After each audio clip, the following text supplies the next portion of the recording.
last time on Desperate Attune, the crew crashed two meetings. The first was between Biscoot and the Bob, pillars of the Kittersea and Scotlander communities respectively. They were trying to settle the differences between the two factions, but unbeknownst to them, Biscoot was in the crosshairs of the Flatbread Uncles for selling biscuits without their approval. The loss of Biscoot could not be tolerated, and when the crew was alerted to the danger by the Bone Shakers, they rushed to the rescue. Saeeda learned that the meeting was taking place on the banks of Dasha River, and Bhejal, the crew's spy in the Flatbread Uncle ranks, told Mushfiq of the Uncle's plan to launch an amphibious attack by riverboat. The two quickly made their way along the riverbank, and as Biscoot and his cohort came into view, a Sparkcraft-powered barge carrying Cutlet and his goons pulled up alongside them at an alarming speed. Mushfiq had adopted his Captain Mackerel persona, hoping that the sight of the nominally Scottish captain and the Kitterisi Saeeda working together to save Biscoot and the Bob would unite the two refugee communities. He suggested that they might beat the barge in a race and shore up the defenses around the meeting, but Saeeda took a more direct approach. With a prayer to the Prince of Endings, she leapt across the water towards the barge, her sash in hand. Unfortunately, this Flatbread Uncle had his own patron deity. Empowered by the seven-headed god of war, Cutlet plucked Saeeda out of the air with a lasso, pulled her in before sinking his dagger in her stomach. Meanwhile, Bidrohi and Clem were dealing with the crew's falling star problem. The falling star's patron, Anrakhis, was meeting the Fursan at the recreation center to discuss how they might protect his monopolies. Bidrohi planned to attend this meeting, send the word out that he was out of prison so that falling star assassins might try to kill him at said meeting, where he would embarrass them in front of their patron, thus cutting them off from his support. Bidrohi and Clem, along with Furts and Julika, arrived at the meeting as Gulab Jamun delivery men. The guard at the door had been told not to let anyone in, but the abundance of sweets arrayed on Clem's fine shield stole the disguise and bought their way in. Inside, they saw Anish seated at the only table in the enormous space with Mumtaz, Captain Ruxan of the Fursan, and Cherubino. Clem encouraged Bidrohi to challenge Anish for Mumtaz's hand, and Bidrohi was only too happy to comply. Dropping his disguise, he approached Anish and formally lodged his complaints. 1. Anish was dating his girlfriend. 2. He had been unkind to Timdorchi. And 3. He'd been sponsoring the Falling Stars. Just as Bidrohi finished, the waiter at the table revealed himself to be the up-and-coming Falling Star assassin Dalim bin Buddin, and nearly ran him through.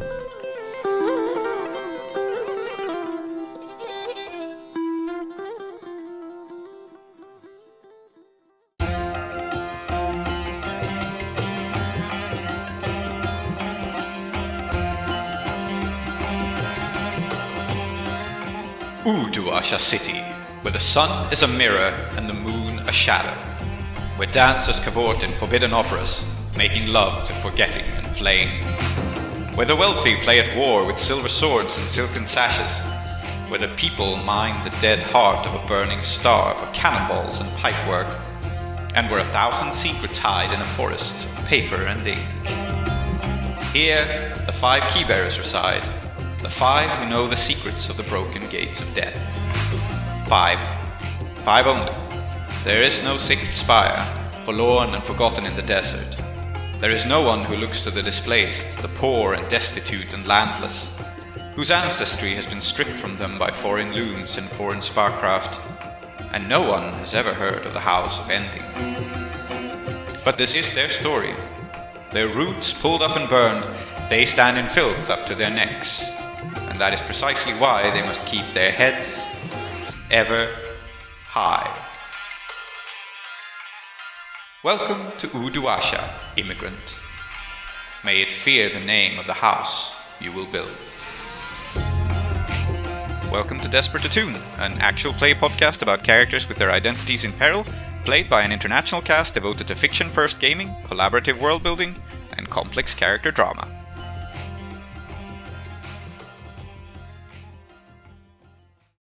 Should I continue, or...?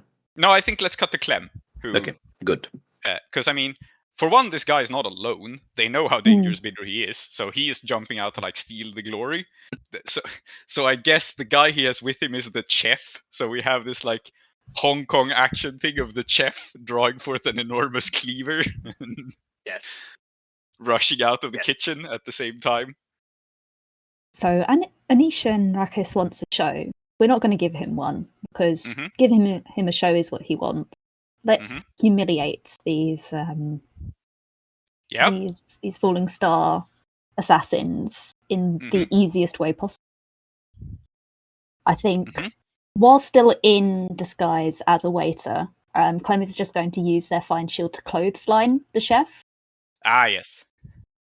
See, these people are so inept, a waiter can take them down. You should leverage the fact that your shield is currently very sticky. Okay, I have to ask, are you now imagining that people make like gulab jamun in this setting with just a little bit of binding oil? Is that how you're... Oh no! No, These aren't made by no. vicars. No. I see. They're Man. not vicars. They are not vicars. Yes, This gulab jamun. they're Good. literally not. These are vicars. butlers. These are butlers, gulab jamun. Yeah. They're good. Very good. I was just wondering how sticky is sticky, you know? Anyway. I mean, I do have a bandolier. Mm-hmm. And this guy is pretty tough, but you can stop him in his tracks, at least. So you have standard effect because you have your fine shield.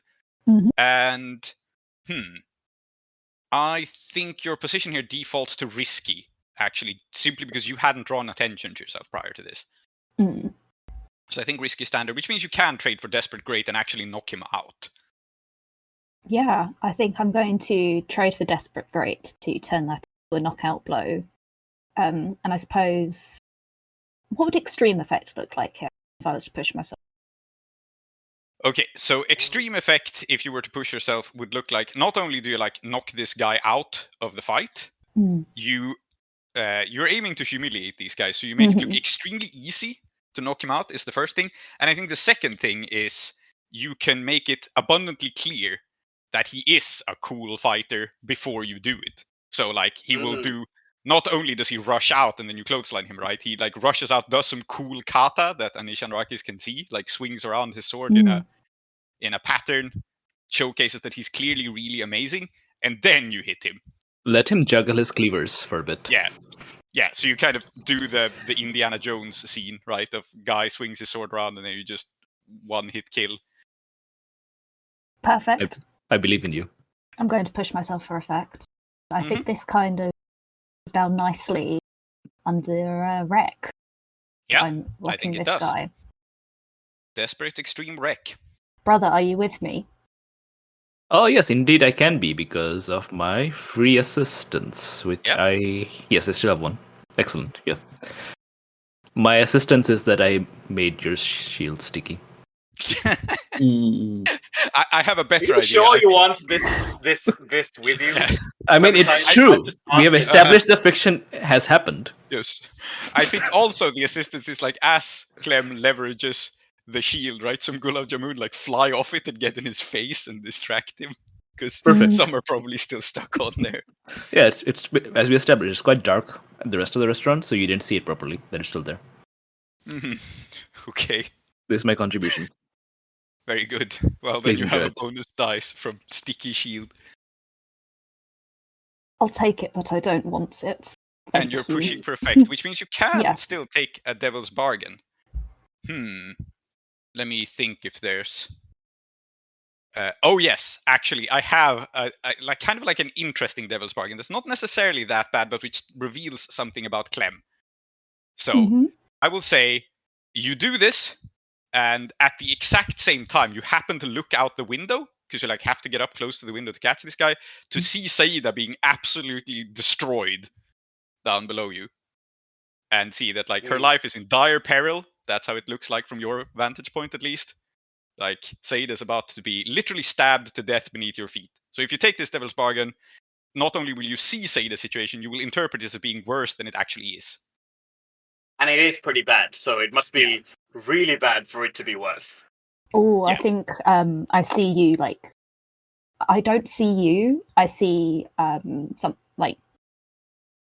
see somebody about to get executed. Like, traumatic flashback style. Yeah. Nice. Cool, yeah, I'll take that. Yep. So that's 2 bonus I think it's die. interesting to see how Clem reacts afterwards, mostly. So that's why I'm offering it. Yeah, let's see. That is a 6. That's a 6. Well. Okay, yeah. That's a lot of dice. What? I spec'd really hard into wreck. Yeah. Everyone becomes aware that the chef is really cool, possibly even cooler than Dalimuddin. But then he's one hit knocked out by by what amusingly appears to be just a very large tray, because that's how you've been using your shield so far. Oh no! I have to go to the back. Oh my god! Just Clem's still is buying in hard to this. They've learned from best himself, Captain Mackerel downstairs. Yeah. Yes, this is absolutely a pro move. So you just look like an embarrassed waiter who happened to bump into him really hard. Mm-hmm. Yeah, very good. And then I want to keep the spotlight on Clem a little bit, because what is your reaction to seeing this scene unfold below you? I think they freeze stock still just for a moment. And the act certainly drops, and they're going to vault out the window. Excellent. Great. The mysterious waiter. Yeah. Let's do that action right away, because it ties into what's going on with Saeeda, so then we can cut to the action there. So you're also trying to jump down on the boat, I guess? Yeah. Yeah. So I'm going to offer you exactly the same situation as I offered Saeeda. It's desperate because it's a death-defying leap, and it's limited because actually squarely landing on the boat is not something you can just do by default without a special ability. Yeah. So it'll be same deal. Like, you land in the water near enough that you can grab it, but... Cool. Unless you push for effect or activate an ability or something. Yeah. Can I assist somehow? I guess am you could. So swamped? No, you took the harm, not the grappled thing, so you can indeed assist. Okay. And I guess you can see Clem up above, so... Yeah, I'm stabbed, fighting desperately, to be clear. I'm absolutely mobbed. But I think that, so I'll take one stress, and I think, like, one of the things that being an Ustad also lets me do is that I can create an opening for another warrior of my school. And I've practiced with Clem, right? So I think what's happening is that, like, I'm in a terrible position, but I'm hoping to distract everybody around me. So that they're not paying attention to Clem, so that Clem has a bit more room, potentially, to land in. Absolutely. Yeah, I think you... So is this a special ability or just an assist that you're framing? No, it's just an assist. I'm just, like, fictionally saying, oh yeah, that's one. Yeah. Okay, so then you have a bonus die, Clem. Awesome. So I have a best friend, professor, teacher, kindly scholar from around. And I've got a mind link, and that thing can fly. Yes. I jump out the window, I grab Professor, swoops down, grabs me, and I drop right on top of Cutlet. Oh, yeah. And I'm still in disguise as a waiter. Okay, so rather than do this as group action with your cohort, if you're okay with it, let's just have this be standard effect. Yeah, sounds good. Yeah. So it also looks extremely cool. There's this, like, weird bat creature that swoops out of the sky, grabs you, you swing from the bat creature and land on the boat. Hopefully, we'll see. But you're a desperate standard now, so you can do it. Desperate standard. The thing about this also is that even though there's no spirit wardens in this setting, this is really fucked up. Yes, and there is a guy nearby who can detect demonic activity. So, I mean, this is not necessarily subtle. And in fact, let's throw on a devil's bargain on top of that then. You have standard effect for using this. Your devil's bargain is simply that Anrakhis recognizes this thing, and he is absolutely not going to tell you anything about it because this is like a state secret. But he recognizes it. A vigilante with a state secret. Yes. So that's your devil's bargain. And it establishes something, because if you take this devil's bargain, then it establishes that House Anrakhis, for whatever reason, knows about these things. True. Very true. I think that's quite an interesting thing to establish. So yeah, yeah. Very good. Yeah. And this I think folds in nicely to traumatic flashbacks as well. So I'm going to spend 2 stress to roll my trauma. 2 traumas plus 1. I'll roll 3 dice. Very good. Then I've got an additional 2 from this devil's bargain and the assist leader. Yeah. Because You're rolling a lot as far of as dice. I'm aware, as I'm aware, what's happening is somebody that she's seeing herself execute the Baron again, and yeah. Can't have that be happening. Okay, go ahead and roll. Mm-hmm. Desperate standard. Desperate standard. Yeah, so I'll roll prowl and then I'll add on. Fantastic. That's a Oh my god. Devil's Crit. That's okay. So Nice. I think your crit bonus, if you want it, you can suggest something else. But if you want it, the obvious thing is that you land on Cutlet and disable him from fighting. Like, you don't land on him so that you crush his ribs into the boat and he dies, right? But you crash into him hard enough that he falls over and gives both you and Saeeda the initiative. I have a request from Salty. Not from Clem, but from Salty. Mm-hmm. Please say Kawabunga. No. No. And as Clem, not salty, I'm vicious, so I'm not going to say that. And But I haunted. asked you, not your character. Yeah, It makes sense for your character to say Kawabunga. Anyway, yes, Oh, Clem. Yeah. Okay, I see it. I see what happened here. Mm-hmm. Yes. Sorry, mate. Please go on.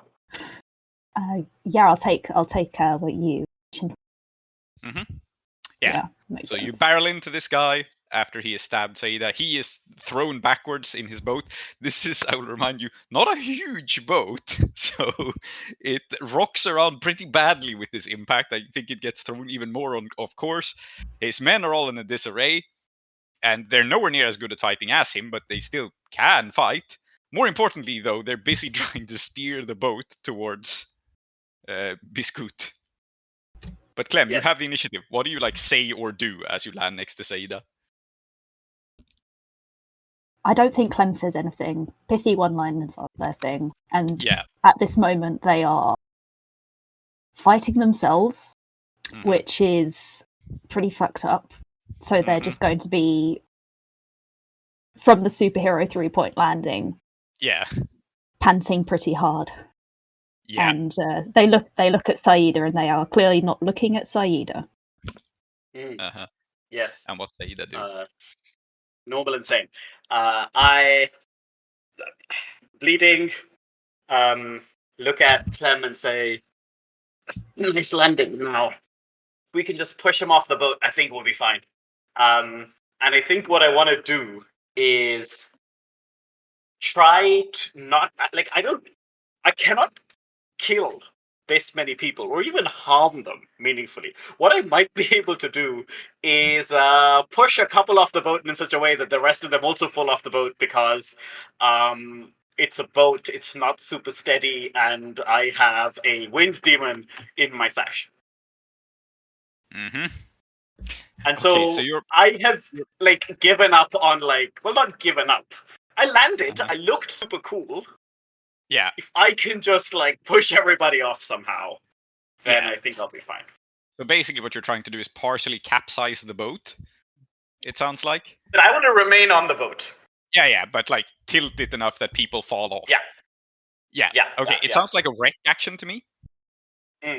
So what I would like to do here is, I'm happy to lead this, but I would like to do a wreck action in a group with Clementine, who has very many more wreck dice than I do. Hey, sure. If Clem is that fine? meaningfully joining. Yeah, I think, that makes sense. Yeah. Tossing off all of these thugs. Yeah, sounds great. Yeah. I think I will frame this as risky standard, because they're already discombobulated, so it's not desperate. They can't kill you in retaliation. But it's risky, obviously, because it's a rocking boat and whatever. And standard effect in that you can throw a bunch of the thugs off. Absolutely. Okay. I was gonna, I would like to do it anyway, because I'm at 0 dice. I'm notionally at -1 dice, in fact, because I've got a gut wound, and maybe trying to wreck something is exactly what you shouldn't do. So I will call upon Samum to go from -1 die to 0 dice. Because I have an ability that lets me speak the names of demons for my own purposes. And I will whisper quiet and low, but it's possible that Clem, being attuned to the ghost field, hears it anyway. Yeah, okay. I- Absolutely. That brings you to 0. You can get to 1 with a devil's bargain. And this is a bad devil's bargain, so I Ooh. want to clarify it, but it's there. Sure, but I want to hear it. Yeah, Anish Anrakhis has just been alerted to supernatural activity in the area. He is paying attention. His demonic senses will pick up on this. Yes. This and is bad. he will know that you have bound the demon. Yes, I do not want to do this. Good. Because if he's going to find out, it'll be on my terms. So Very no, good. but I think it's Yeah. a really good devil's bargain. I'm glad I got here. Yeah, so I'm at 0 dice for risky standard. Clem, I will But roll Clem is first joining. so that Yeah. so that Yeah, you you know what you're working with. Yes. Cool. And you do take stress if you fail, since it's a group action. But I that's took 1 fine, you do stress fail. because I rolled a 1 and a 2. So it's really good that I didn't take the devil's bargain, kind of, because it would have still been crap. Right? Yep. Maybe. Yeah. Mhm. I'll just flat roll this. Cool. Mhm. Come on. That's a 5. Yes. Okay, so the boat tilts, a bunch of guys fall off, the boat rocks, and they were trying to steer it to like get it back on course now. And the consequence, unless you resist it, is that miraculously, accidentally, by tilting the boat this way and throwing off a bunch of Cutlet's thugs, he's left with, let's say he has 2 thugs left. So it's just him and 2 Right. guys on this boat. Everyone else is scattered off. Miraculously, you course correct and the boat speeds straight for the barge and reaches it. Oh my god. I'm not going to resist this because I think it's perfect. Yeah. But if Clem wants to, he can. And also, wow. Yes, this is like high stakes Scooby-Doo. Meanwhile, then, Captain Mackerel, you're on this barge, along with the other Skovlanders, watching nervously the speedboat that suddenly jerks to one side and shoots straight towards the barge. And you hear Biscoot very loudly beside you go, "Oh dear! Those poor fellows, we have to help them!" He's gonna rush to, like, throw life buoys. What's the word? Like, I lost the word now, Life but the jackets? round...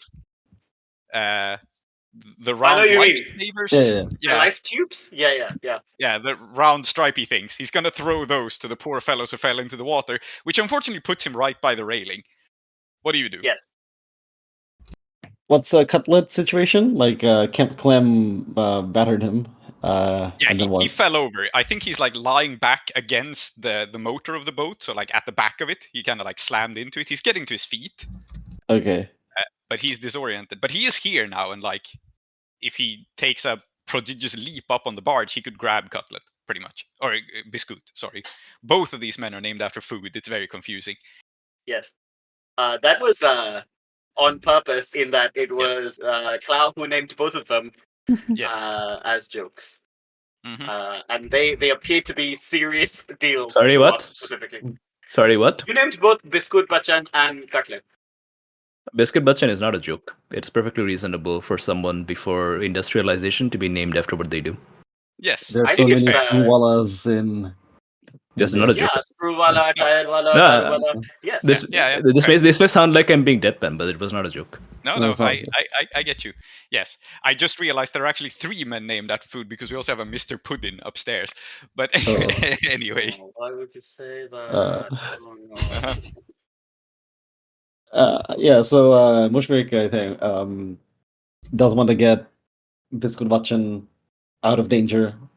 He's precious to the community, and no harm should come to him. So he just says, "No, it's too dangerous. I've seen this before. Let a seaman take care of this." Oh, for fuck's Oh sake. my god. okay. I mean, absolutely. It sounds like either a sway or a command to persuade Biscoot that you are better suited to save these poor innocent men. Yeah, it's a command. I think I'm speaking with authority, despite having no points in command whatsoever. So More sorry, help me out. authority in this situation.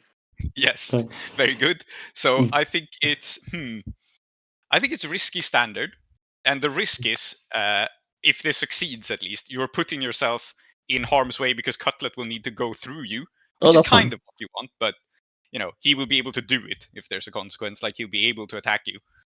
But it's standard effect in that I think it's possible to persuade him. It's a pressured situation, and in these sorts of situations where people have fallen overboard, taking the initiative, it makes sense to listen to someone who seems to know what they're doing. So Yeah, but I have no points in command, so someone help me out here, or give me a devil's bargain. Remind me what you're trying to do. No, I'm just trying to get Biscoot to get to safety while Captain Trying to Mackerel get takes care of Biscoot- this. Yeah, Biscoot is trying to rescue the people who fell into the water, and Captain Mackerel is going like, "No, let me do it. You stay back." Yeah. Because Biscoot has no idea that the men who fell in the water are trying to kidnap him personally, right? Okay, so he suffers from very poor self-esteem. Mhm. You're telling him, don't do this, leave it to me. Mhm. You're going to Mhm. make him feel even worse about himself. Is that That's your a devil's devil's bargain? bargain? Yes. No, I think I don't think it's good enough. It's funny, No, but it's no. not. Mm-hmm. Good. Don't make him feel bad about himself. Uh-huh. Okay, no, I have a devil's bargain actually. I have an obvious one, and it's just that you are putting on a show of being good at this, Mhm. but you're busy with Cutlet. You're actually trying to get Biscoot to safety. You're not really focused on what you do. One of these Oh, no, guys I will don't. drown. The Oh, devil's bargain is that one of them will drown, which generates heat and also makes you look bad, right? Because you tried to save him and failed, Yeah. which may be Ooh. bad for your Captain Mackerel persona. Yeah, the one that I was going to suggest, by the way, was you're jumping in the water, you got to take everything off. You have nothing on you. Yeah, no. But, I yeah. think because you're throwing like lifesavers and lifelines and stuff. Makes sense. They are actually equipped with this because they're a union barge, I- you see, so they have safety Ah, requirements. yes. Correct, yeah. I think this also makes sense in character. I think for Mushfiq to just be like, "Oh yeah, look, you're important. You go to safety. Yeah, I don't really care of the people attacking you." yeah. Yeah. So basically, it will look you are just pretending to save these people, but it will look like you tried to save them and failed, which will somewhat so, tarnish Captain Mackerel's Yeah, reputation. that makes But sense. yeah. I'm doing this in a very half-assed kind of way Yeah. because the Yeah. the idea here is to get Biscuit to safety. Yeah, Yeah. I'm happy Okay. with that.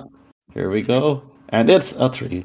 No, It's well. a 3. Mm. So I think, yeah, the obvious failure here is that Biscoot sees the drowning man, and he goes, "No, we'll work together," he says, and he jumps in the water.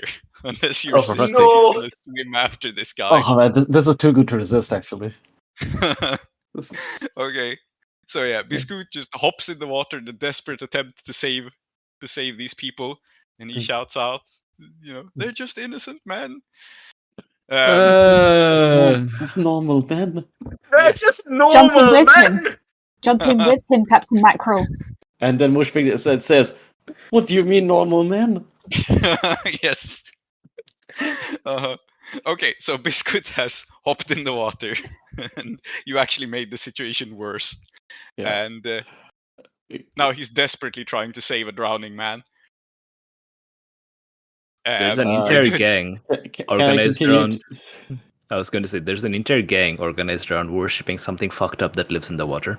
Yes, I know. Please continue. Uh-huh. I think actually now is a good time to cut back to Bidrohi because everyone's taken an action on the ground. Like Cutlet is on his feet, Biscoot is in the water, and so on. But let's cut back to Bidrohi, who has crossed blades with Dalimudin Pudin. No, I'm not crossing. I have not crossed blades with him. I have held his hand, and as he's like poked his blade. So essentially, I have an armpit under his arm, and his sword hand is sticking out. Yeah. And I think the sword is pointing at the table. And then I think the game plan is to continue to try to humiliate them, and we'll see how that goes. I don't actually want to fight anyone if I don't actually have to do it. Maybe I might have to do it at the end, but first things first, I'm going to humiliate them. So I have the gallant ability. When you perform feats of finesse, it's especially impressive. And the feat of finesse that I'm going to perform is that, so he's got his hand out under my arm. I'm going to extend my hand's going to slide forward, and it's going to clasp with his hand. And then I'm going to spin him around, and then I'm going to hold his other hand, and I'm going to lead him in a dance. Perfect. Yeah, it sounds like a finesse action. Yes, it's and we will dance to the beat of the really badly played harmonium in the background, as we established earlier. Yes, it is. Yes, I also have even the odds. I'm fighting unarmed, essentially. Because essentially, I am grappling with him to prevent him from stabbing me as well. Yeah. So it's not just me dancing. Okay. So, since you caught his sword arm, I think that how I'm going to frame this is I'm going to start you at risky standard, I think. Okay. Because I don't see this as being desperate. He can't, again, immediately stab you to death from this position. But of course, there is some risk of harm or him gaining the upper hand or whatever. And the standard effect is simply making him look silly. You don't do any damage to him here or anything, but you definitely succeed in humiliating him, which is part of your goal. So, would great effect be essentially that, I humiliate him and his gang so much that this is like the final straw? So I think great effect here will be. Okay, I will frame it one of two ways, right? Great effect will either be that you can both do this and like twist his arm, do some harm to him, actually like disable him from fighting, or you can humiliate him so much that Anish and Anrakhis like buys your point. These guys suck ass, but then whether you succeed or fail, this guy will like break free and still try to kill you. The latter suits me better. Yeah, I get it's a finesse roll. I get a bonus dice from even the odds, but I also remove a dice for my injury. Yep. So you're trading for desperate standard, is it? Yeah, desperate great. Yes, absolutely. Yeah, I think it looks more like it's not just me dancing with him for a bit. I kind of like yell out, "Can you play?" I don't know, and then I kind of like ask for something that sounds like, I don't know, Latin, Spanish dance beat, and then I kind of like lean down as though he's like I kind of lean down, and then there's rows in my teeth which I pop into his mouth. Yes, perfect. Okay, we don't have the rights to it, but imagine Por una cabeza. I don't know what that is, but okay. It's a tango song. Okay, excellent. Yeah. May I solicit a devil's bargain? Okay, this is what came to mind, and you're not gonna take it. But the floor is scattered with gulab jamun, and both of you will step in them. Oh. Okay. I mean, this largely tarnishes your image, I think, a little bit, right? Like it's. No, I don't want to be the gulab jamun man. Well, you've set yourself the fuck up for it. I know I don't want that to be my duelist thing. That's like my passion for food. These are separate identities. As I said, I'm multidimensional. I don't want them all to be collapsed into the same dimension. Okay. This is why I suggested this devil's bargain. It's very stupid, and I guess you're not taking it. Very good. Well, it is what I have for you. May I give myself one devil's bargain? Okay, sure. If you have a suggestion, you can tell me if it counts as a devil's bargain. Captain Ruxana likes me a lot better than her current man. This is not a good thing for me. No, I think you have like enough of this going on already. That's true. Bidrohi hasn't like. However, I do have a possible one in kind of the same direction, which is that Mumtaz gets annoyed with you because she is like trying to pull a job on Anish and Anrakhis herself, and I think you were like overdoing it. Well, what did she expect me to do? She didn't tell me what she expected. Right.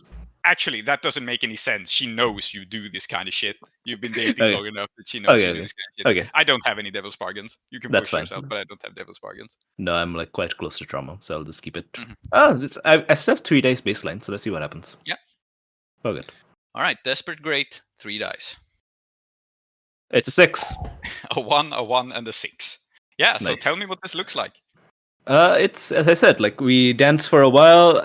I kind of lean down. I put the I pass a rose into his mouth through a kiss, and then I kind of like we go upright, and then I kind of like fling him away, like and it's like this. He's got a red sash, right? It kind of like comes out, and it's like I hold the red sash, and then it's like, I don't know, like setting a blade, throwing a Beyblade out. He spins out of it. Yeah. And then I kind of give a bow. Yes, and he leans against the window frame, disoriented, dizzy, still armed, still dangerous, but having been made an absolute fool.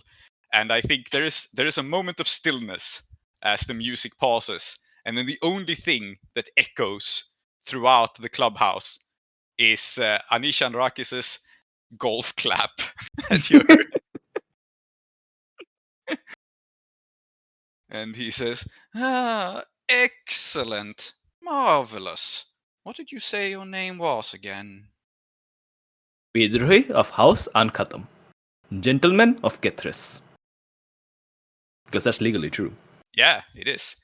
You have impressed and amused me, and my guest, for which I am very grateful. You mentioned 3 requests. I will grant one of them. Oh, fuck. Yeah. You You can try to push for more, but that's his initial offer. know what? If he scuttles his patronage, then what? Then maybe he can leave Tumdurji alone, because it's not like Tumdurji is actually using his proprietary stuff. I don't know, or maybe it makes it easier. So I think I'll just say. What will happen here is, I think Tumdurji isn't using his proprietary stuff, but he thinks that he might be, right? Because Okay. Falling Star don't command this guy, right? Their plan was we'll just tell our patron that this guy we hate has stolen his stuff. He'll be really mad. I don't think he will alleviate his suspicions, but yeah, it's a start. Okay. I think I'll just play it safe, because there's a man who's still trying to kill me, and I should probably save my dice rolls for that. So I think I'll just kind of lean up and say, "Sir, one request fulfilled from you is the same as 1,000 requests fulfilled by lesser people. I understand this and I appreciate it.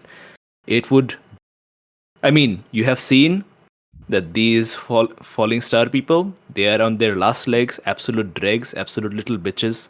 I've humiliated that man. They didn't even send their proper men. They don't have the proper men anymore. It's an absolute mess. You should cut all ties with them and reconsider who should be the premier sword school of Uduasha. Just something to think about, not pushing for that at the moment, but I think you understand that you cannot be associated with that sort of person anymore." And then I kind of pointed the man at the window. Yeah, as you point, he says, he puts like his little finger to his lips in his mouth, and he thinks a moment. Oh, and yeah, he says, I hate this man. Very well, you're right. I find Ustad Jai Clev and his people to be has-beens, and the man seems to have gone insane lately, lying in his room all day. On that note, I think your dance partner is getting up. Da capo, he says, and he wants to see more sword fighting. Yes. And you are being attacked by this guy again. And let's keep Bidrohi in the spotlight for a second. Now you're actually being like, now this is not elegant sword fighting. This is just the guy who heard you go like, yeah, your Ustad sucks ass. And then their patron was like, I agree, your Ustad does suck ass. So this is not elegant. Now he's just angry anymore. All right. So he's just rushing at you. There's no elegance about it. He's just aiming to impale you. Okay. I'm going to propose a devil's bargain for myself, which is, I'm not going to lock swords with him. I'm going to wait until he's right in front of me. Then I'm going to just use one sword stroke to take his head off. So essentially, the devil's bargain here is that I just do one stroke. There's no defense. It's just pure offense. Yeah, that I will accept it. It's also, I will point out, killing. So it's heat and stuff. So I'll allow it. But it's dueling. It's self-defense. I've been requested to do it by heat, but it's not illegal. No, I know. You can take the devil's bargain, absolutely. Yeah, just establishing that it's fine. Even though there's a captain of the Fursan in front of me. It's not my fault. Yep. Okay. I mean, this is very clearly self-defense, aside from everything else, but yeah. Yeah. Position in effect, it's a skirmish. It could be a finesse, because it's a very smooth... It's the same dice pool. Yeah, I think this must default to Desperate Great. Like, he is coming at you with deadly intent, you are coming at him with deadly intent. There's no other way to frame it than Desperate Great, I think. Actually, I'm waiting for him with deadly intent. Yeah, I know, but you both intend to kill each other with lethal weapons. I'm just positioning myself in the samurai tradition. Yep. Okay. So it's Desperate Great, did you say? Okay. Can I give you, because I've just picked up a shadow silk cloak from the body of the lurker. absolutely fucked up a while ago. Would you like that? Oh, Bidrohi? that would be really nice because then I can look Anish Anrakhis in the eye and say, "Sir, you have the coolest clothes and the coolest materials. I will do this." And in fact, no, I think I won't say it in that way. I'm going to look him in the eye and I'm going to make him understand that I do this advertising him. Yeah, so you're wearing his cloak. Yeah, I wear his colors, as it were. Yeah. Excellent. That's a good All idea. All right. Then I think it's desperate extreme. And the Okay. extreme effect here is not only do you kill this guy, but Anish will be like, okay, sure. You fight for me. You're my guy. Absolutely. Point taken. Excellent. Desperate extreme bonus This does dice not, from. yeah. We'll figure out exactly what that means after the score. Okay, good. 1 bonus dice because I lose 1 still from being injured.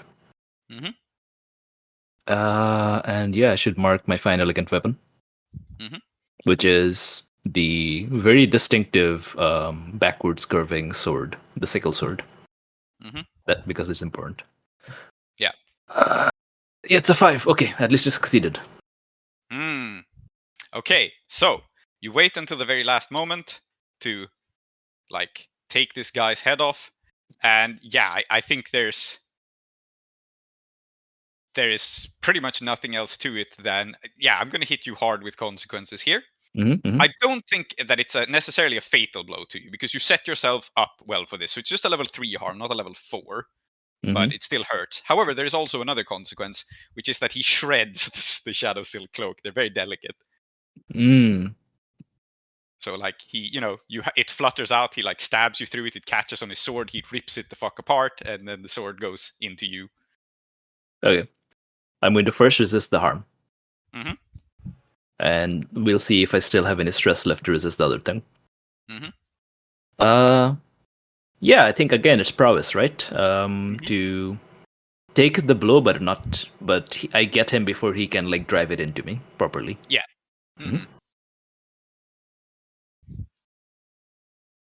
Sure. Let's see the resistance. 6. Okay, it's a 6. Yeah, that one a freebie. Nice.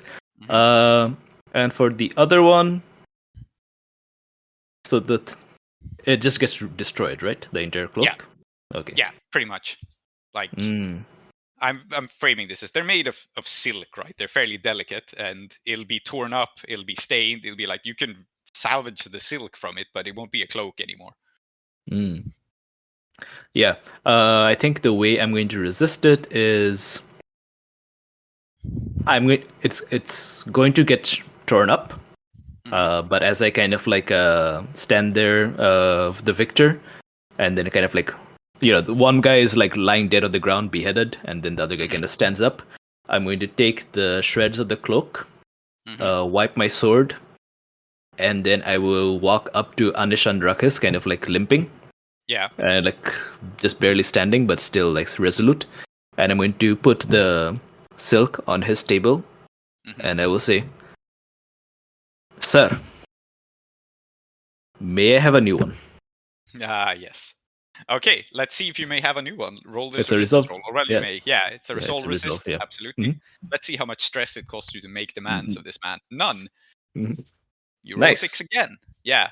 So he says, "Why, of course. Why, of course.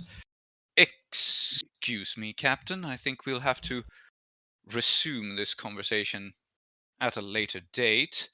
But you know what to do."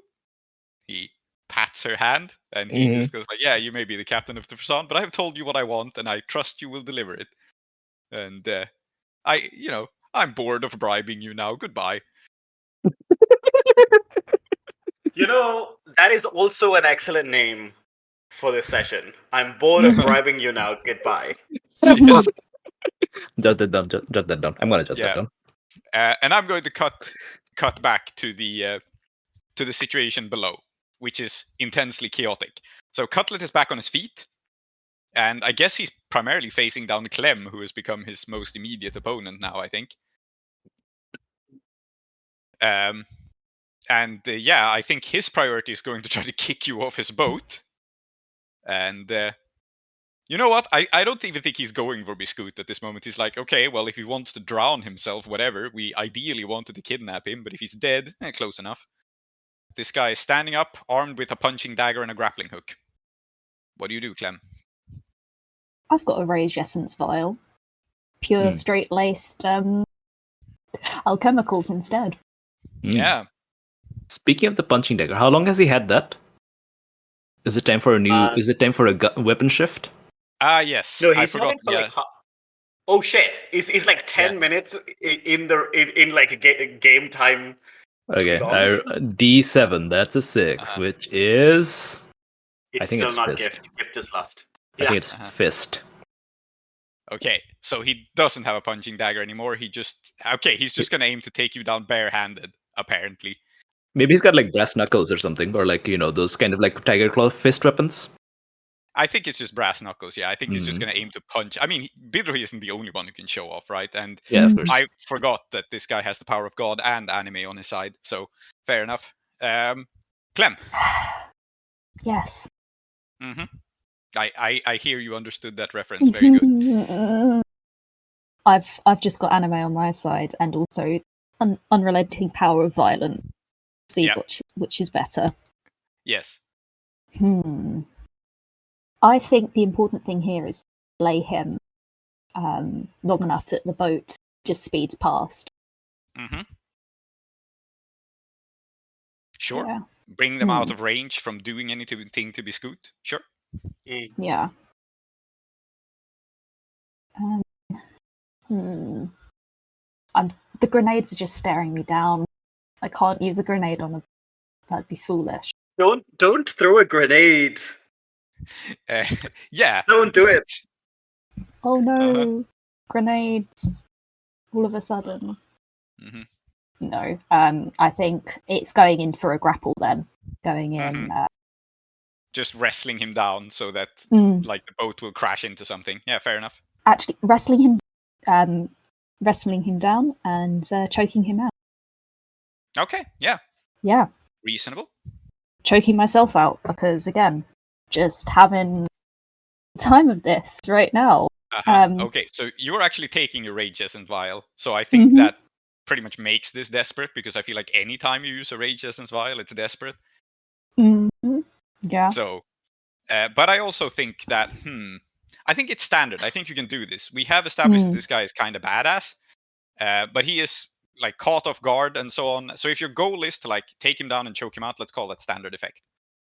Fantastic. So desperate standard. What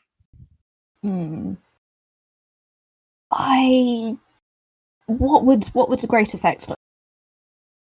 So great effect here would look like also taking control of the boat, like choking him out with one hand and steering with the other, because you're fighting like by the back motor. Oh, it would look so cool, wouldn't it? Yeah. I will assist you for a die here. Yeah, I'm going to push myself so that puts one stress off of it, so this benefit go well.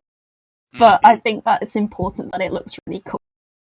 Yes. I would like to just describe here that what is happening is that Clem is attempting, presumably, to choke this guy out with one hand, wrestle the engine with the other, and behind her is an oldish person, an auntie really, merely chanting the name of her god. This is my assistant. Yeah, I am calling upon my god to work against the god of my opponent. Yeah. I think how this assist is framed then is that this like swirling, many-faced like power you see about his face, right? If Clem succeeds here, it ends, because your god ends things. So yes. Clementine, it make us probably proud. doesn't. Yeah, it might not end permanently, but it ends for now. Yeah. So, yeah, absolutely. Yeah. Okay. Yeah. So Clem, you have a bonus dice. I think this is also wreck. Yeah, and I have an obvious devil's bargain, which is that while you can steer the boat, if you take this devil's bargain, you will sort of have to steer it, yourself and Saeeda, away from Biscoot, leaving only Mushfiq with the ability to help the drowning man. Right. And is Biscoot Button drowning? Probably. Well, he's in the water and not a fantastic swimmer, so yeah, he didn't think this through. Oh god. All right. So Um, you don't I'm have not- to take this devil's bargain, to be clear. I'm not going to take that, but can I offer a different one, please? Okay.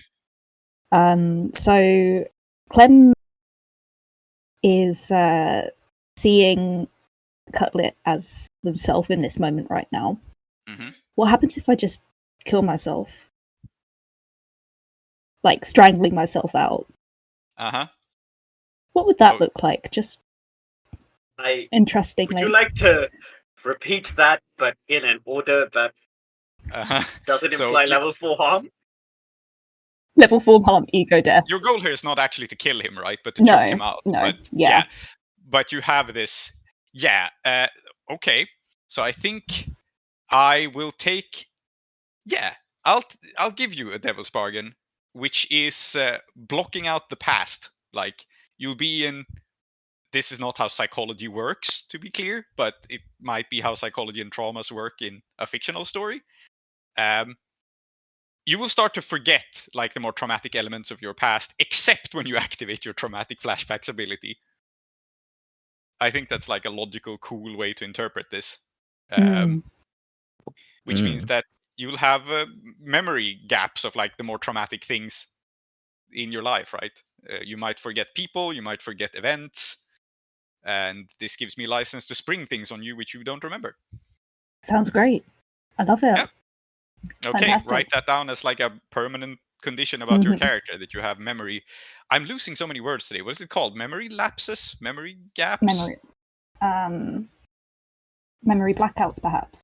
Memory blackouts, yeah, exactly. Mm-hmm. You're also having memory blackout sprints. Yes. Indeed. That's not funny. Mm-hmm. Yeah, so desperate, great. That's a 6. It's a 6. So you are currently driving the boat like around in circles nearby the swimming people within, so that you can bring Saeeda in within reach. The help is good, possibly. You are choking out this guy and steering. And so both Saeeda and Mushfiq, you can see Biscoot like flailing in the water. Mm-hmm. And let's spotlight Mushfiq for a second first, since he is like in the better position to do something. But Saeeda can at least help now. Yeah, no, I will. Mushfiq will protect this man with his life. And so the only question is how. So how's it look? Biscoot just jumped in without thinking, and now is himself drowning. Yeah, he's flailing around. He's being like pulled under by. I mean, this is still a river, and one which is controlled by locks and canals and stuff. So when those are all open, there are pretty strong currents. So I think he's being pulled under. He's like struggling against it, and it's one of those things. Maybe he's being pulled under by the currents. Maybe he's being pulled under by like the weird god in the river. Unclear, but one of those two things. Does Mushfiq see any ropes or anything? I mean, he was throwing those life things out. Yeah. I think they're just called lifesavers, but yeah. Lifesavers. Yes, there are ropes. You're on a boat, so. Yeah. So what Mushfiq will do is toss. Those carnival games where you have to toss those rings onto a bottle. Ring toss. Yeah, ring toss. So Mushfiq's gonna ring toss a lifesaver directly onto. Biscoot Botchan. So yeah, something to hold on to. Huh? It sounds like a finesse then, like a very precise throw. It's a very precise, yeah. Okay.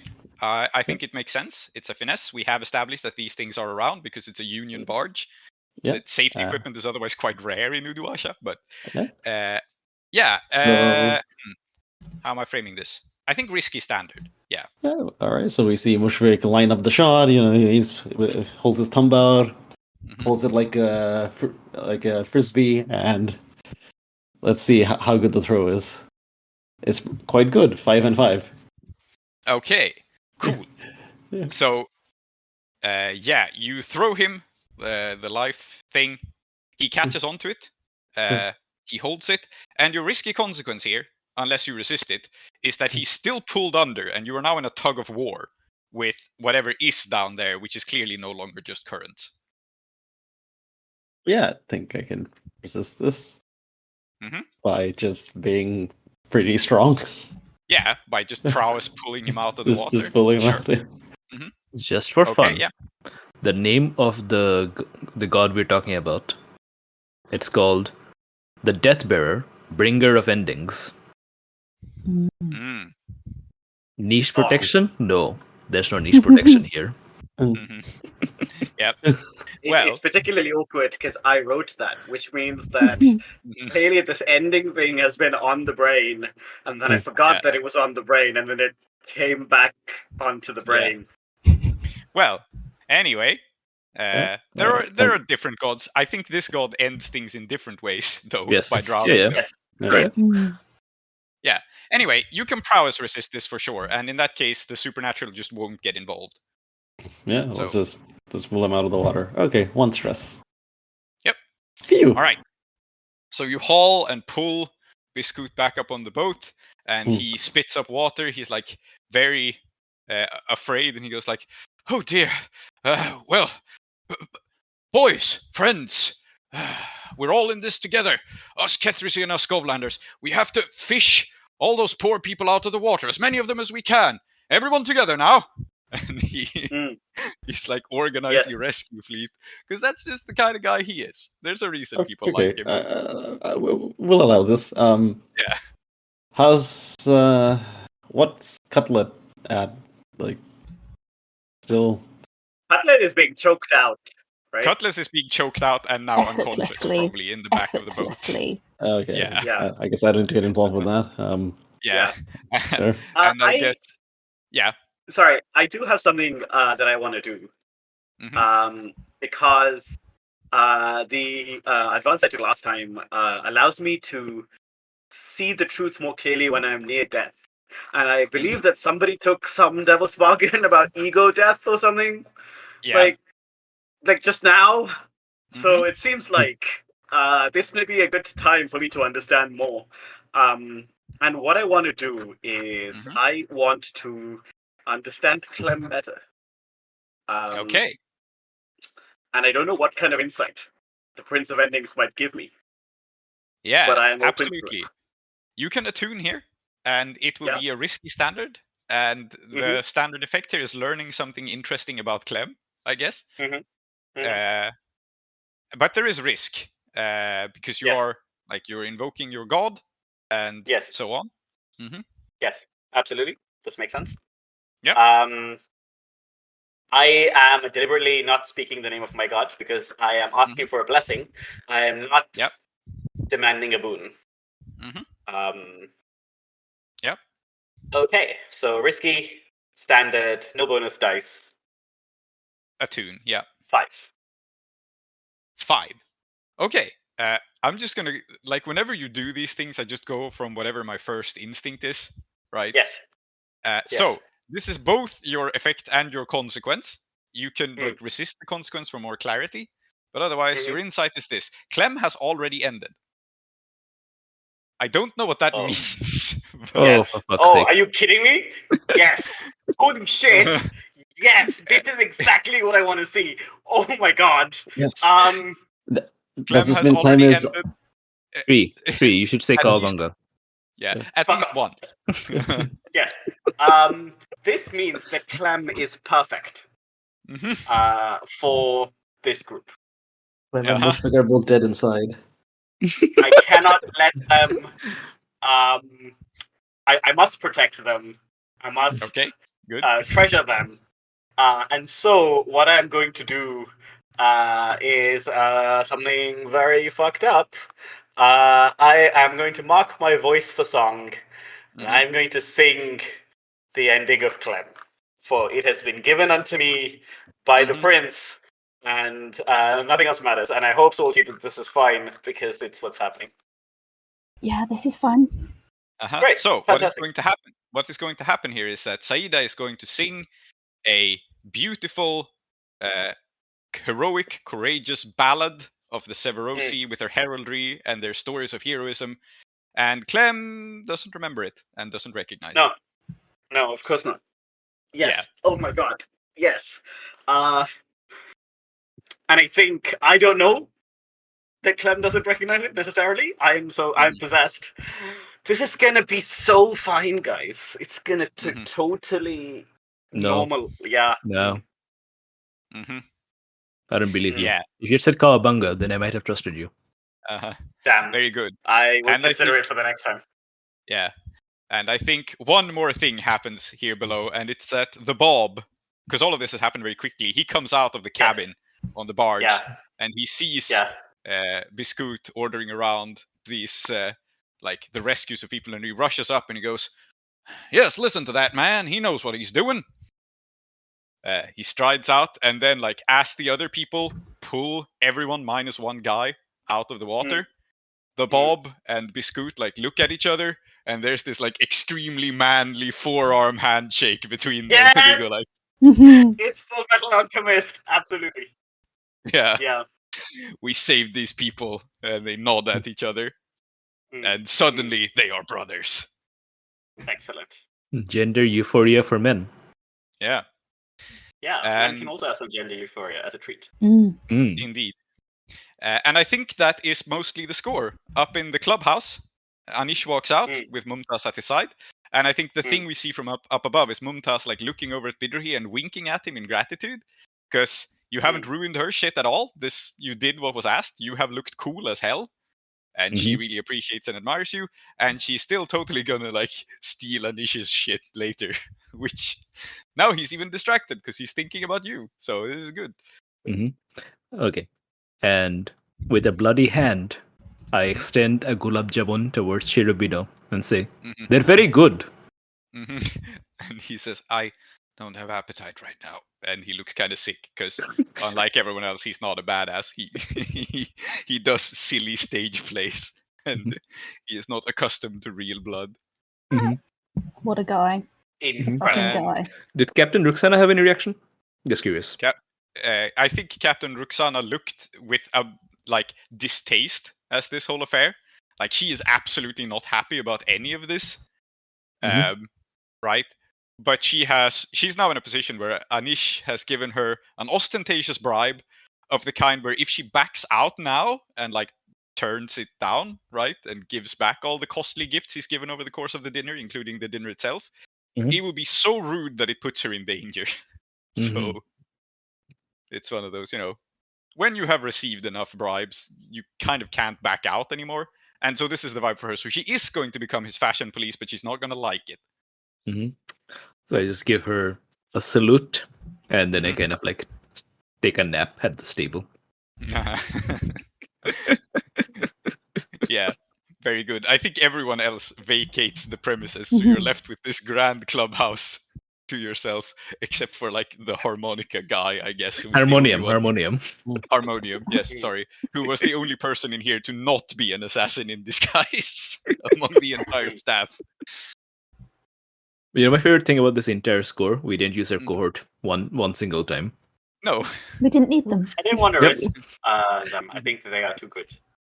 Yeah, you did use Pejal in the gather information phase, technically. Yeah, fair enough. And I guess the cohort was there with Mushfiq and Saeeda initially. It's just they're not crazy enough to jump into a moving boat. And also they have no means. Yeah. We see them in the background playing Ludo. Yeah. And like, they are not badass enough to jump onto a moving boat, and nor do they have Captain Mackerel disguises. So I think actually it makes sense that they were unable to help. They were not expecting things to go this way, but fair enough. Yes. All right. Nice. So that's the score. Before anything, let me note down that Mushfiq can now add fine cover identity as an item because Captain Mackerel is established, and I think after. What a fucked up incentive structure. Yes. What's what's the load? Zero. Zero. Yeah. It's a zero load thing. It's just that the fine cover identity is just having your identity established, and like people know who you are. You have the paperwork and so on for it. All right. Fine cover identity. There we go. Yep. And obviously, like, as the Bob and Biscoot like shake hands, they also include you in their brotherhood of like, good work, we saved as many men as we could. And the funny thing is, they still have no idea that they were being attacked. They just saw a boating accident and sprang into action. We staged the attack so well. Yeah. this is better than what I could have hoped for. Like, this, they didn't just come together because they were in danger. They came together for something bigger than themselves. Yeah. It's A beautiful One- reunion. Touching. It's making me all teary. Positive masculinity in action. Yeah, Mhm. absolutely. Tearjerker, for sure. What happened to Cutlet? Well, he's passed out on a boat. I don't know. What do you do with him? Like, Put the do you boot in. give him back? Give him back. Yeah. I mean, you could kidnap him if you wanted to, or you could just kind of leave him in the boat. I don't know. I guess you can also steal the boat if you want to. That could also be a Hey, possible wait. reward. Didn't the Wait, Fursan want him? Oh yeah, he is wanted by the Fursan for causing a lot of trouble. Yeah, you could just hand him over actually and have him arrested. Will that get us better relationship with the Fursan? Because I think that would be very useful. Yeah, I think so. I mean, Julika is here. She could take him in. Yeah. She could get some of her prestige back. Yeah. Yeah. Julika's waiting at the jetty. Okay. So, in the end then, there will not be coin in this score precisely, but there will be a variety of other things. There will be Mushfiq's identity. There will be improved relationship. Actually, I think there will be coin because there's probably a bounty on this guy. So, Ka-ching. So, in order then, the cover identity. Do you want to keep the boat? Because I think you can take the boat at the cost of getting the flatbird uncles down to -2 with you, and they really hate you. Because this was expensive. I would like to see more of these guys, and I love I'd love to see more of the flatbird uncle. Okay, then you can So take a this boat. I think this is the second boat upgrade, straight up, right? It's a really good boat. Yeah, it's a really good boat. So Instead of like more cargo capacity or whatever, it's just speedboat. yeah. So you're now at 0 with the Fursan. They didn't like you before. Now they're neutral to you. Yay! You're at -2 with the flatbird uncles. I also think that you are at. Let's say that you were actually enemies of House Anrakhis. I think they're back to 0. You get that happened. You get the terrified citizenry claim, which is you are the guys people pay protection money to now because you are very evidently good at protecting people. This is not like ironic protection money. This is literally straight up actual protection money. Nice. The Falling Star. The Falling Star are no longer at war with you because of internal affair and internal strife. I think it's time for them to drop in tier. I think so too, actually. They have had their asses handed to them repeatedly. And I think the reason they drop in tier is mostly internal bickering at this point. And lastly, well, okay, no, there's also the coin. There's a lot to keep track of here. I hope someone is tracking this. Yeah, I am. Let's also say 4 coin as a bounty for bringing in this guy. Okay. Do we get to apply grateful citizens on someone renamed terrified citizens to grateful citizens? Okay. Yeah. We're not terrorizing Yeah, them. they're very grateful that we don't terrorize them.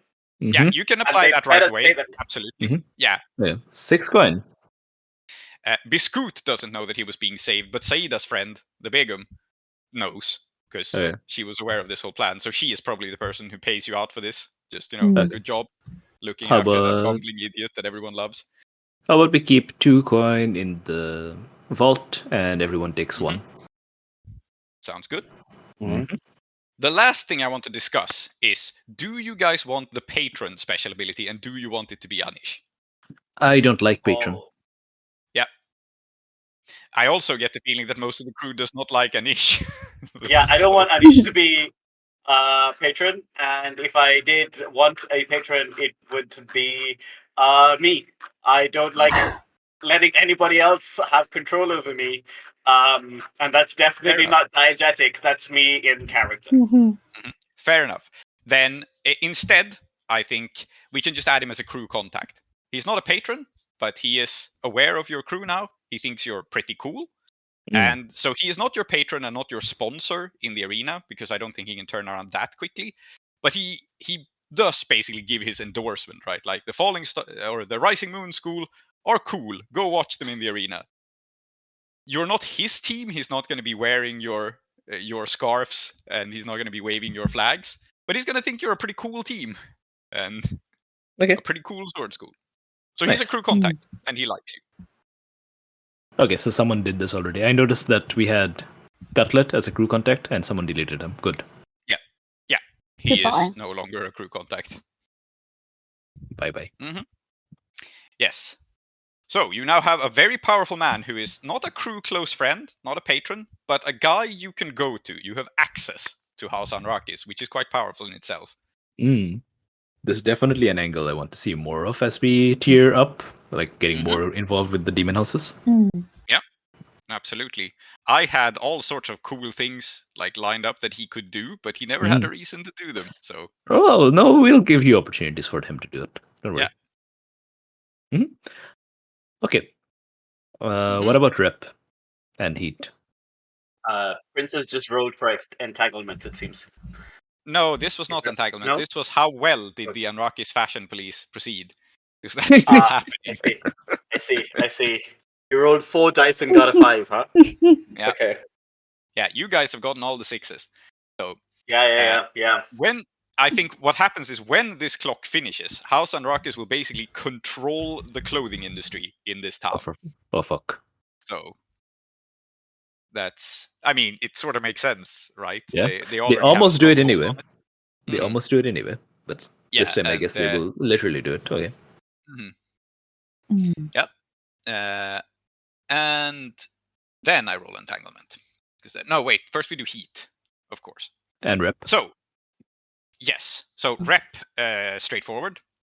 Really, you were dealing with Falling Star Sword School. They were tier 3 at the time of this. You were tier 1, so that means 4 Rep. Yep. Yeah. Cool. And then heat. What do we say this was? It was not precisely controlled, but nor was it wild and chaotic either. Split the different 4 heat base? Is it reasonable? I'd say so.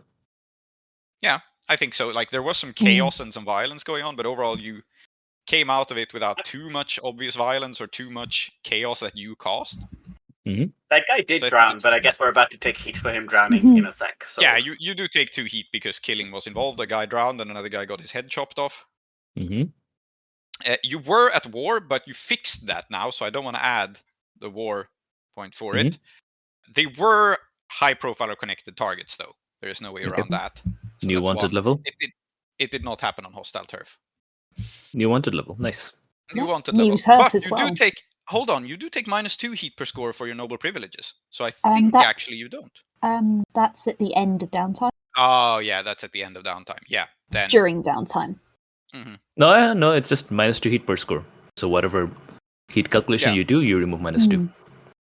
Yeah, I believe that's correct. So in fact, you don't take a wanted level. Nice. I mean, it'd be good to take a wanted level. It would be, but we don't. Yeah, that is actually how the claim works. Yeah, you just... Whatever heat you're about to take, you just take 2 less. So you don't have a wanted level. You're fine. For fuck's sake. Okay, and then I roll the entanglement. You are at high heat, so you are in the danger zone, but you roll a 1. But I rolled a 1. Yeah, so flipped or interrogation.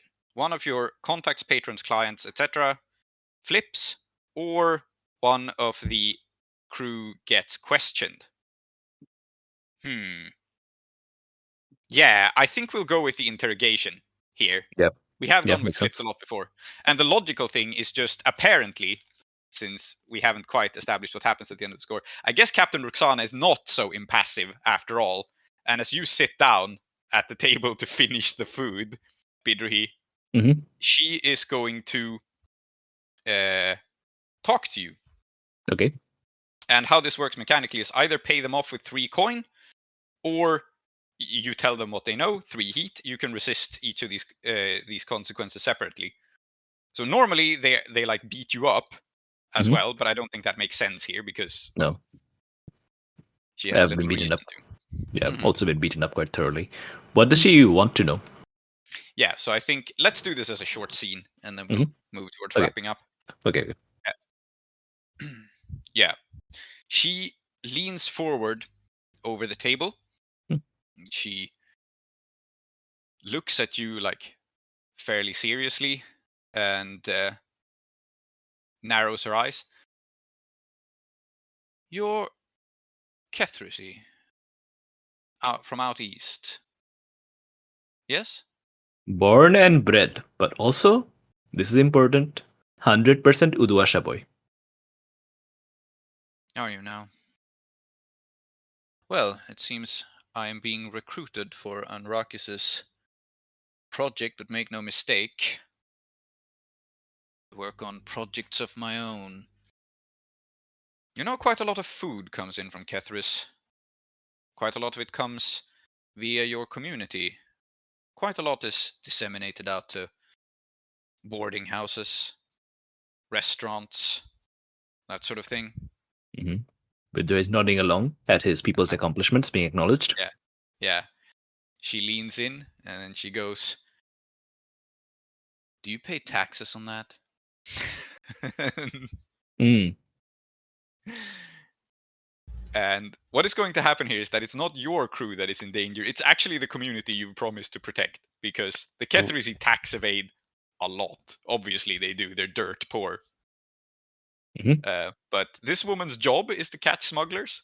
And we know, among other things, that Mushfiq has contacts that smuggle bananas into the city. So Yes. Mm. Okay. You know what? I'm soft and I'm reckless. Mm-hmm. Those are my two traumas. Yeah. I'm going to look her in the eye and say, "Oh, yes, very much. We are paying taxes all the time. You should hear my mother going on about the taxes.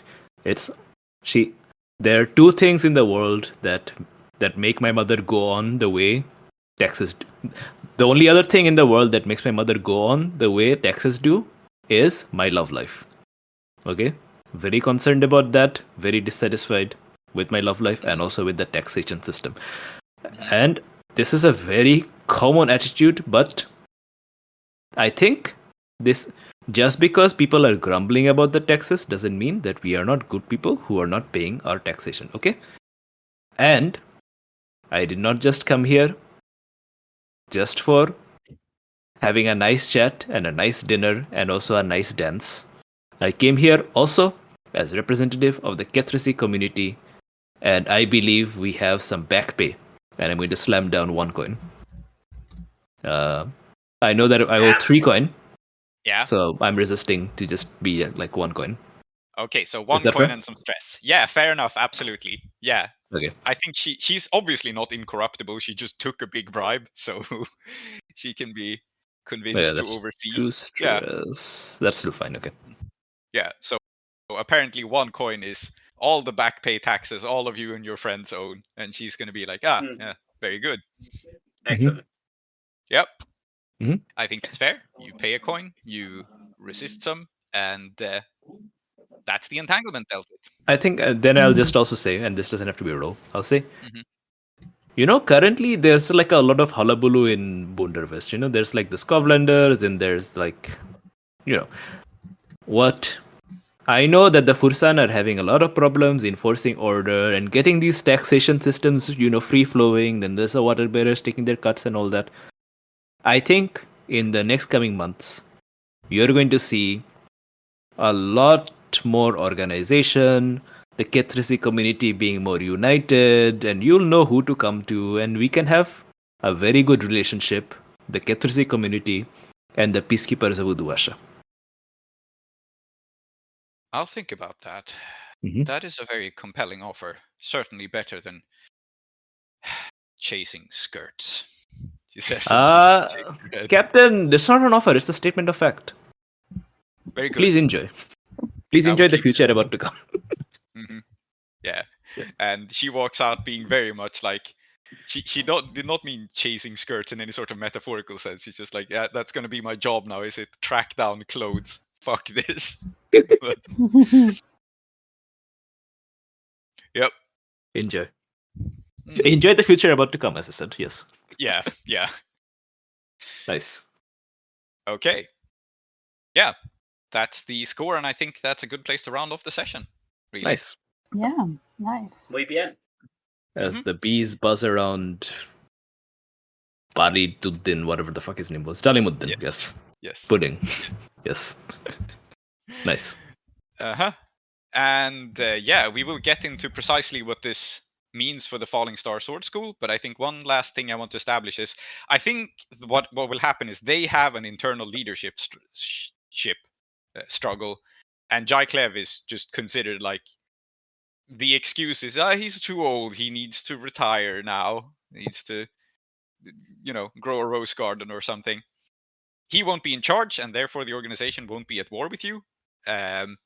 They are also going to have lost their patron and be infighting and so on. This does not mean that Ustad Jai Clev stops being your rival. On the contrary. Mm-hmm. But yeah,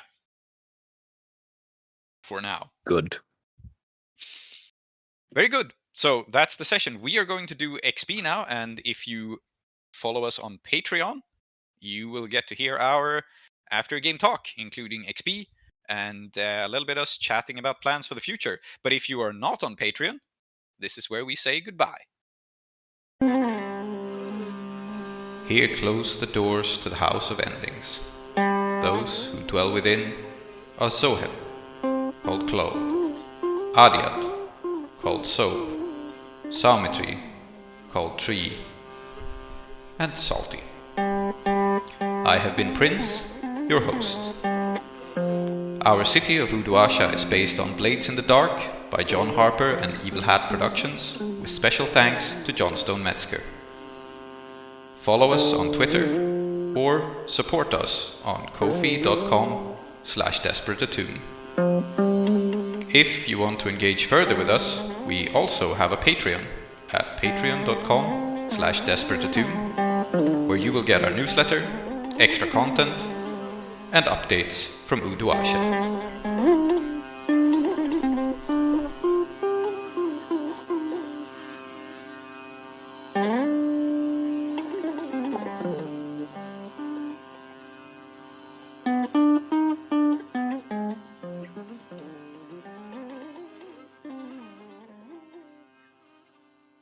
On the next episode of Desperate Attune. Welcome to you, guest, to the court of the King of Lies. I am Saeeda Khatab, its vizier. You stole from me. That is a serious charge indeed. Do you have any evidence of this act? I think there is like you don't even see her move. She like grabs your face, suddenly she's in front of you, her fingers are around your face, and she says, "The taste passed over your lips."